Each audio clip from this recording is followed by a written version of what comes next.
Assalamualaikum warahmatullahi wabarakatuh. Bismillah, alhamdulillah, wassalatu wassalamu ala rasulillah wa ala alihi wa ashabihi wa mawalah, amma ba'du.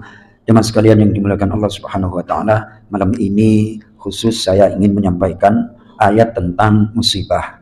Tadi saya diundang untuk khutbah di salah satu masjid dan saya diminta seusai sholat Jumat untuk sholat ghaib korban saudara-saudara kita khususnya di Sumatera Utara, Aceh dan sekitarnya. Ternyata setelah dibuka tadi informasinya lewat YouTube luar biasa, korban dan bencana alam musibahnya luar biasa. Kemudian sholat ghaib.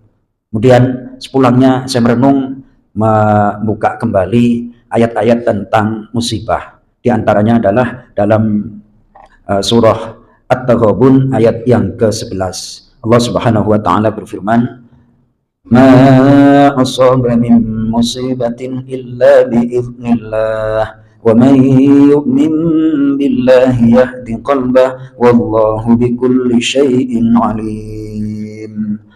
Sadaqallahul azim. Allahumma arhamna bil Qur'an.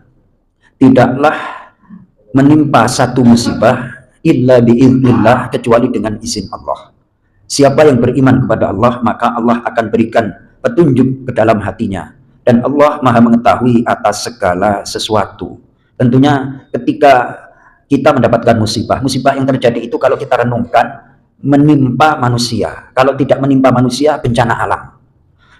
Ketika tidak menimpa manusia bencana alam, terjadi peperangan, Mas Toto, betul? Ada aja yang namanya musibah terjadi di dunia ini. Kalau kita mengandalkan pikiran, ini saya membuka salah satu tafsir yang ditulis oleh seorang guru besar tafsir di Al-Azhar Kairo, namanya Syekh Muhammad Mutawalli Asy-Sya'rawi. Beliau menuliskan uraiannya adalah sebagai berikut. Allah adalah aujadal asbab wa asbaba asbabiha.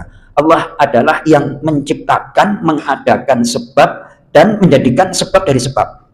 Kalau kita merunut, ketika terjadi satu kejadian terus diundang di TV, Mas Toto, pakar A, B, C, D dan segala macam. Kemudian mereka itu masing-masing mempresentasikan analisanya.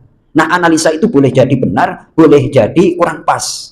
Kan macam-macam tuh. Kalau kita nurutin analisa, nggak selesai. Nggak bakalan selesai. Ada orang sehat, ya kan? Saya pernah diundang itu, Pak Ucu, Pak Del, diundang, ada anak meninggal lebih dulu daripada orang tuanya. Pulang kantor ingin cepat-cepat berbuka di rumah, ternyata takdir Allah berkata lain, kecelakaan sehingga meninggal dunia. Ada, itu kan namanya musibah.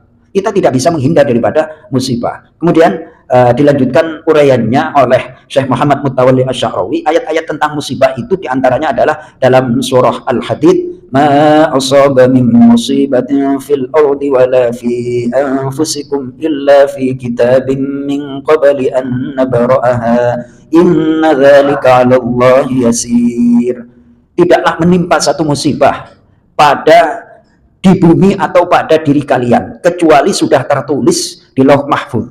Dan untuk menyatakan, untuk mewujudkan apa yang tertulis di Lauh Mahfuz itu mudah bagi Allah. Jadi kalau sudah tertulis suratannya seperti itu, mau gimana lagi? Mau ngelak, Mas Toto? Kita hidup itu atas kehendak kita atau kehendak Allah? Kehendak Allah. Terus pertanyaannya, kehendak kita sama kehendak Allah lebih baik mana?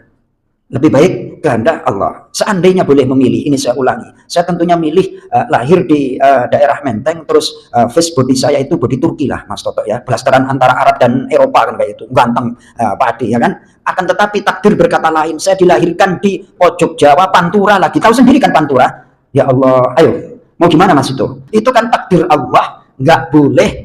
Pokoknya terima aja, nanti hikmahnya itu luar biasa. Sekali lagi, kalau musibah terjadi jangan terlalu, kemarin kita sudah sedikit singgung oleh Pak Del ya tentang ayat musibah ini. Pokoknya kalau terjadi musibah silahkan berpikir, nggak apa-apa, akan tetapi jangan mentok terus, dipikir terus, karena semuanya itu adalah kehendak Allah Subhanahu wa taala. Kalau sudah kehendak Allah, yahdi qalbah, Allah akan memberikan petunjuk. Makna petunjuk di sini adalah bahwasannya orang mukmin muttasifun bil akhlaqil islamiyah. Orang mukmin itu senantiasa mempunyai sifat akhlak Islami, akhlak yang baik, senantiasa mengikuti perintah-perintah Allah, dan itu menjauhkan dari akhlak yang tercela.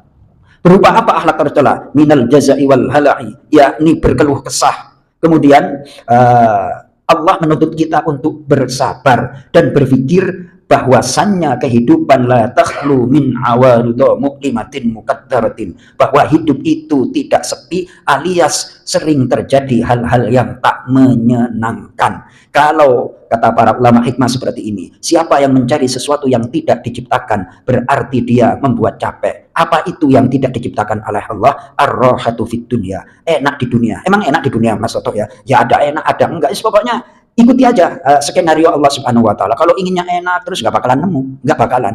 Orang kok mencari sesuatu yang tidak diciptakan selamanya nggak bakalan ketemu. Terima takdir Allah, itu adalah merupakan sifat terpuji dengan ungkapan setiap pagi hari jangan lupa raditu billahi robba wa bil islami dina wa bi muhammadin nabiyya wa rasulah. Mudah-mudahan kita dikokohkan imannya, kita doakan saudara-saudara kita yang tertimpa musibah, mudah-mudahan diberikan pertolongan oleh Allah, dikuatkan kesabarannya, diberikan rizki, diganti yang lebih baik oleh Allah Subhanahu wa taala. Assalamualaikum warahmatullahi wabarakatuh.